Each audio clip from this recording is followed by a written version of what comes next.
大家好，我是 Stella Christie， 清华大学张斌副教授。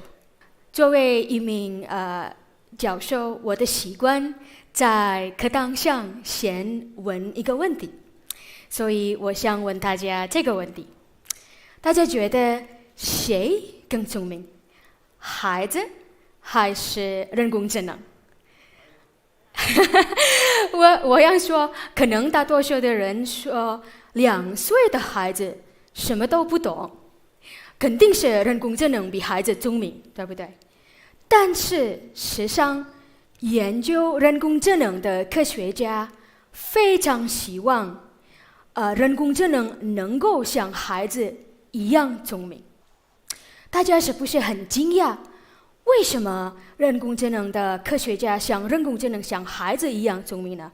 孩子到底在哪里更聪明呢？今天我想跟大家分享一下我的研究，为什么孩子比人工智能聪明的。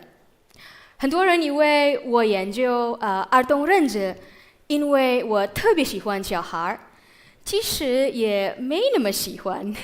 虽然我有自己的小孩，我更感兴趣是人的心智是从哪儿来的。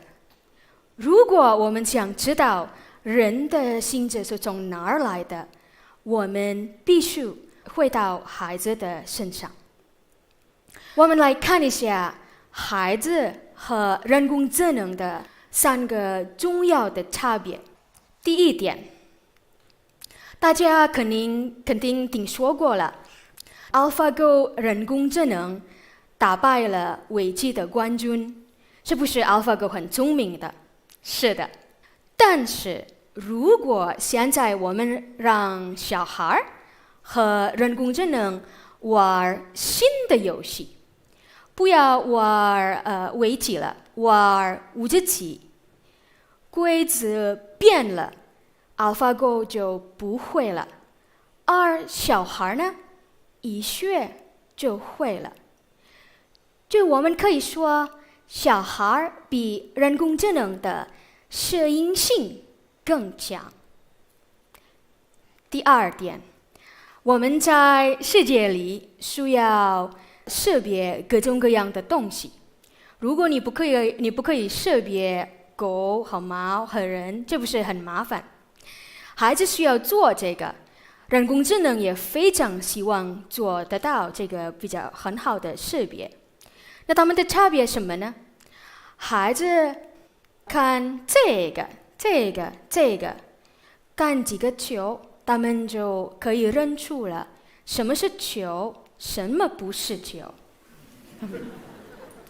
就是说，孩子是从小数据学习的。那么人工智能呢？我们看一下著名的人脸识别，人工智能仍然需要记1张人脸的学习，才能学会认出1张人脸。就是人工智能是依靠大数据，不像小孩子依靠小数据的。但即便是这么大的数据量，人工智能还是会出错的。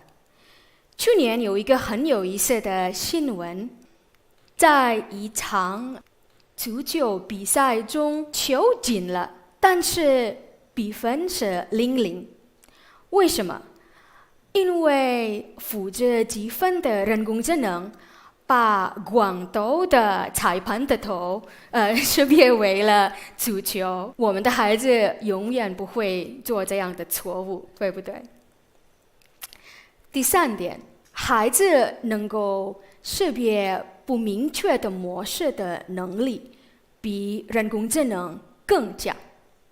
这个什么意思呢？我给大家比较简单的一个例子，看起来很简单的一个例子。大家可能还记得教你的孩子说谢谢，是不是你教他几遍，他就知道了在什么情况下需要说谢谢，在什么情况需要说不客气还是再见。那其实呢，到今天人工智能还学不会说谢谢呢。就是你可以 program 人工智能说谢谢，但是人工智能不知道什么情况需要说谢谢的，因为这个说谢谢的规则是不明确的。孩子是可以学习的，人工智能到今天还是不可以的。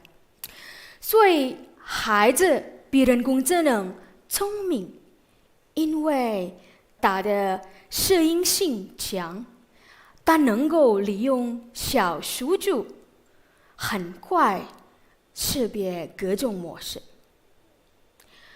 对比完孩子和人工智能，我们知道了孩子的最大优势就是识别模式。那识别后的下一步是什么呢？把识别出的模式应用到一个新的情况，解决新的问题。这个能力叫做类比思维。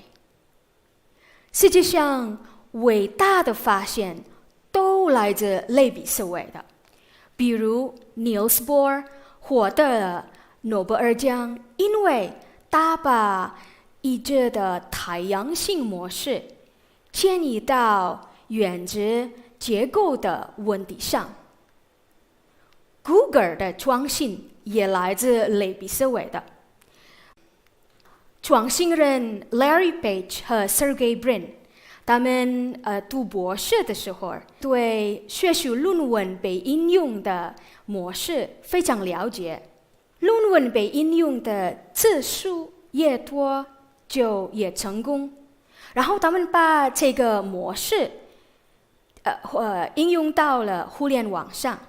论文的应用就是网站的连接，网站被连接越多就越好，这就是 Google 的。所以从前面的两个例子，大家可以知道了，从那儿有了创新，有了发现。类比思维也非常很有用。那么我是一位科学家，我想知道类比思维是从哪儿来的？要弄清楚这个问题，我们必须回到孩子的身上。所以我们请孩子们来到我们的实验室，清华大学脑与智能实验室儿童认知研究中心。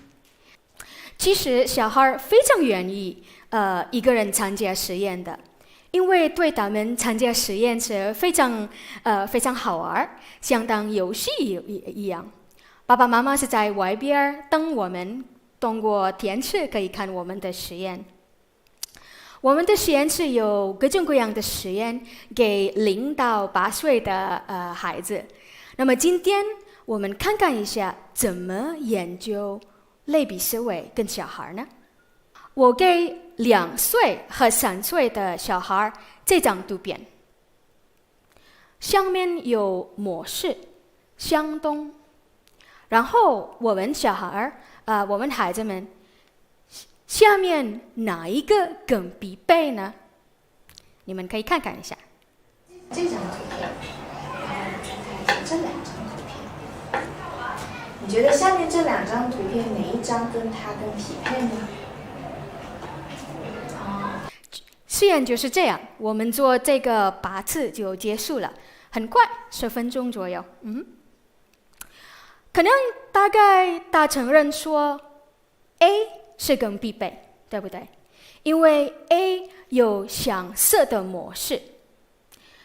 结果呢，2岁和3岁的小孩，他们的答案是随机的，有时候他们选 A， 有时候他们选 B， 就是说他们看不出来相似的模式。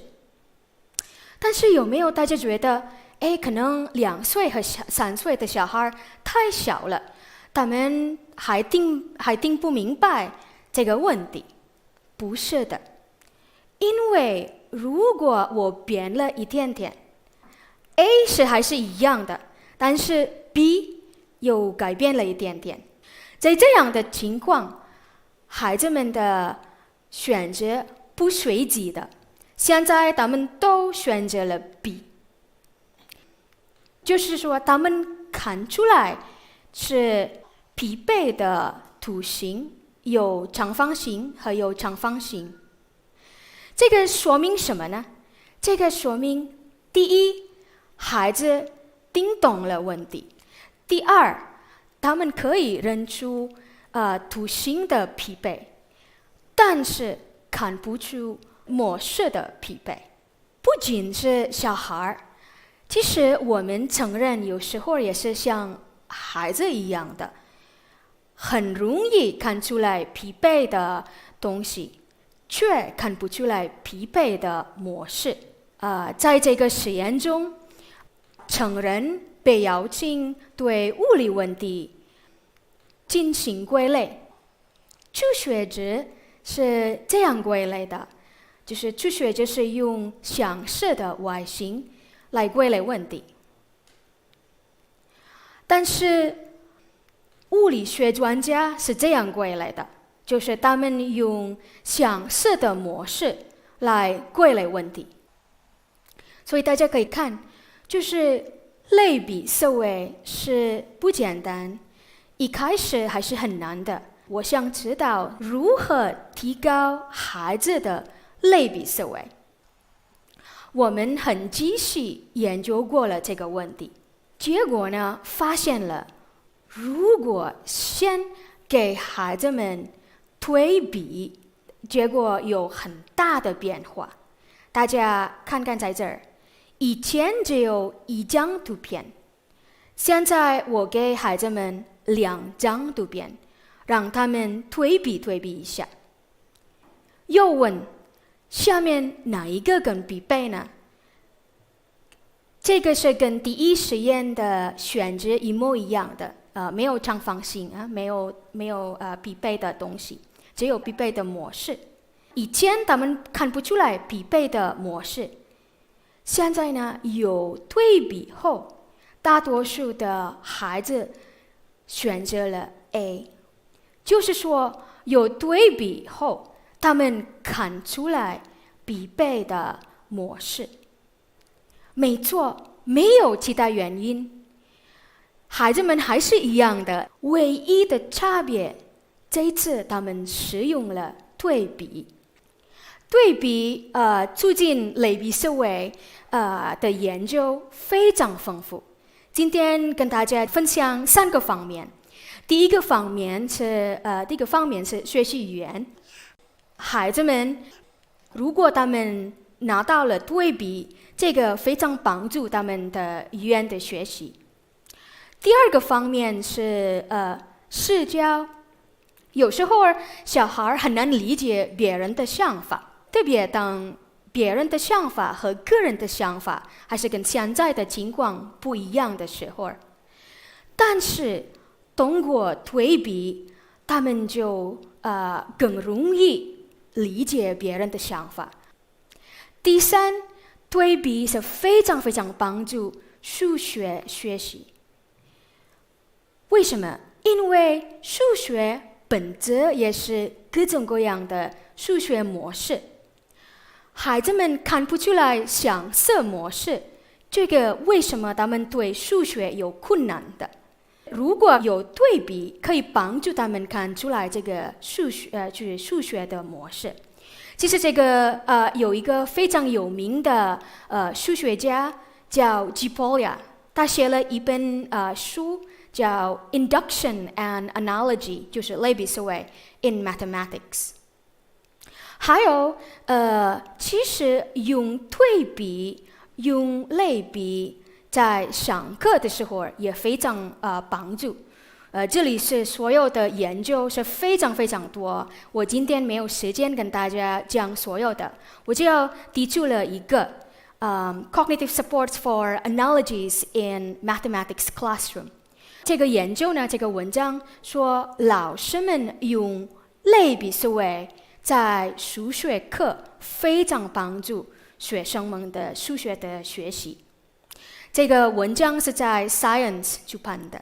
科学已经证明，一旦有对比的机会，类比思维就会提高了。但是可能大家觉得都是在实验室做的，对我有什么用呢？其实我也非常关心这个问题，所以我想知道在日常生活中怎么培养类比思维。按照我们刚刚看到的科学逻辑，就是提高对比的机会。那么怎么提高对比的机会呢？其实很简单，玩儿。因为在玩的时候，孩子们经常有对比的机会。比方说，这个小孩他可以想一想，谁爬更高呢？还有呢，上面的层数比较多，还是下面的层数比较多？还有这个小孩，他就是放了3个石头和3个石头，这就是他对比一下。然后他的对比呢，其实是数学的想法。上个星期我的孩子玩了吹泡泡，然后他突然问：“为什么这个泡泡是奇奇怪怪的，叠在一起的？”他爸爸是物理学家，听过了这个问题，很兴奋，跟孩子说：“孩子，这个问题是很不简单。其实我个人也研究过了泡泡的形状，来用解决宇宙学的问题。我也写过了2篇文章，大家可以看一下，就是他的文章。从这个文章的你可以看，是真的像这个爸爸的结果。所以大家可以看，小孩玩的问题和物理学家的问题也是一样的问题，就是对比一下，可以给这个一样的结构的问题。这是类比思维。其实对比促进类比思维已经也有科学证明了。在这个研究，他们请3岁的孩子玩一个游戏，孩子需要想办法怎么让这个机器发出声音。这是这个机器。一般的孩子由大人教导，一般的孩子是自己玩，没有大人教导。然后呢，所有的孩子拿到了新的机器，他们也才需要想一想办法，怎么让这个机器发出声音。就是说，他们需要把以前的模式应用到新的情况，就是类比思维呢。结果非常有意思，大人教孩子和孩子自己玩是一样好。这个研究是在国外做的，我非常知道我们的孩子们是怎么样的，所以我的实验室也已经做过了一样的研究，也是3岁的。一般的3岁有大人教孩子，一般是孩子自己玩。结果呢，确实不一样。在大人教孩子的情况，我们的孩子和国外的孩子表现一致，都很棒。但是孩子自己玩的情况，在5分钟以内，我们的孩子探索的次数比国外孩子的探索的次数低。就是我们的孩子不可以发现这个模式。大家可以想一想，为什么？我觉得最大的可能性，因为我们的孩子的玩的机会比较少。我们的孩子很忙，忙着做作业，上了兴趣班。即使有时间玩，也很难找到合适玩的地方。我的孩子2岁的时候，我还记得，他突然很兴奋跟我说：“妈妈，有了游乐园。”就是这个。结果呢，他玩了一会，马上出现了一位老奶奶，抓着了他，说不安全，不可以玩的。我知道奶奶的意思是很好的，是的，真的是不安全。但是结果呢，还是我们的孩子也不可以玩，对不对？另外一次，我和孩子准备去我们家的公园，要放风筝，玩伙伴车。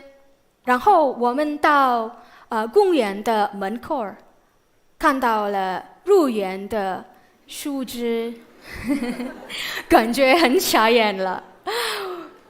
放风筝不可以，伙伴车也不可以，说话也不可以，什么都不可以，真的不可以玩。其实在中国早就有一个人提出了玩耍重要性，这个人就是鲁迅先生。他在风筝里面写了，小的时候他不让他弟弟玩风筝，他一会儿非常后悔。所以我有一个大梦想，用科学创造一个可以自由探索的环境，一个可以玩耍、推比、提高类比思维的环境。像第一步，我和北大设计学院的韩希礼老师，我们用认知科学来制定良好学习环境的设计智能。因为设计可以塑造环境，更好效地激发儿童学习的能力。我们认为学习是可以在任何地方，不一定是在学校，在户外也可以学习的。其实要设计良好的学习环境，可以不占用新的空间，只需要简单改变已有的空间也是已经很好的。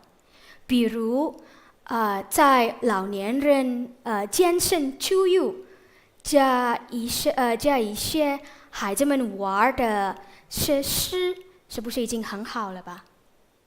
特别是在中国，因为我们的老人和小孩是经常在一起的，这样就是爷爷奶奶可以运动，同时小孩可以玩。那么我们在家里也可以设计合适学习的环境。刚刚大家听过了，对比对类比思维非常有帮助，所以我们在家的时候跟孩子聊天也可以用对比的。比如，如果你的孩子问你为什么车要开，除了跟他说因为车有发动机，你也可以用对比反问了他，还有哪一些东西也有发动机呢？或者还有哪一些交通工具不需要发动机呢？这样的聊天也是非常帮助他们的类比思维。因为我研究了儿童认知，我常常收到来自家长的问题，比如我的孩子应该报什么补习班呢？需要报几门补习班？我的答案，看你的孩子的兴趣和需要。因为科学不可以教我们如何培养孩子，科学可以帮助我们找到对自己最合适的培养方式。我的孩子现在是4岁了，但是他一门补习班也没有。不是因为补习班不好的，但是因为他在日常当中已经有很丰富的对比的机会。我是印尼人，他爸爸是波兰人，我们住在中国，所以每天我的孩子需要用3门语言：印尼语、波兰语和韩语。当他用3门语言的时候，他对比的机会已经非常非常多了。可能大家觉得小孩说的3门语言是很难的，其实在中国不一定的。方言是语言的，所以如果你们在家里爷爷奶奶说方言，你们也可以让你的孩子学习老家的语言，这样也是非常帮助他们的类比思维。我刚刚说我的孩子一门补习班也没有，其实也不太对，因为他有很大的一门补习班，就是学习中国文化。其实有一段时间他每天是这样穿衣服的，真的。他学习中国文化给他很多很多的对比机会。他非常非常喜欢孙悟空，在我们印尼文化里也有美猴王，这个美猴王叫哈努曼。哈努曼不是从石头蹦出来了，他有妈妈爸爸。虽然2个都美猴王，但是他们的故事不一样。我的孩子非常喜欢把2个美猴王一起比较一下。这个是我的家庭的情况，但是我相信每个家庭有非常非常丰富的对比的机会。创新发明最终来自人的心智，来自类比思维，不是来自人工智能的。那么创新类比思维，我们不可以教他，只能帮助他，激发他。刚刚看到了这个激发的方法，有对比，有玩耍，有聊天，这些不仅仅是实验室科学，更是每个家庭在家里能够做的事情。这一次疫情让我们看到了世界充满了不确定性。谁能够知道20年后的孩子们会面对什么样的世界？我觉得没有一个人知道。你今天让孩子学习英语，有没有可能性20年后中文比英文更重要？这是为什么我很努力学习中文的。今天你鸡娃，你怎么能够确定20年后这些知识都还是很重要的？但是拥有类比思维，你的孩子可以将他今天的知识应用到20年后，解决新的问题。为了我的孩子面对不确定的未来，我要培养他的类比思维，让他玩，跟他玩，让他聊天。我希望他20年后像这个风筝一样，依然跟我还有联系，但是他能拥有自己的一片天空。你们呢？谢谢大家。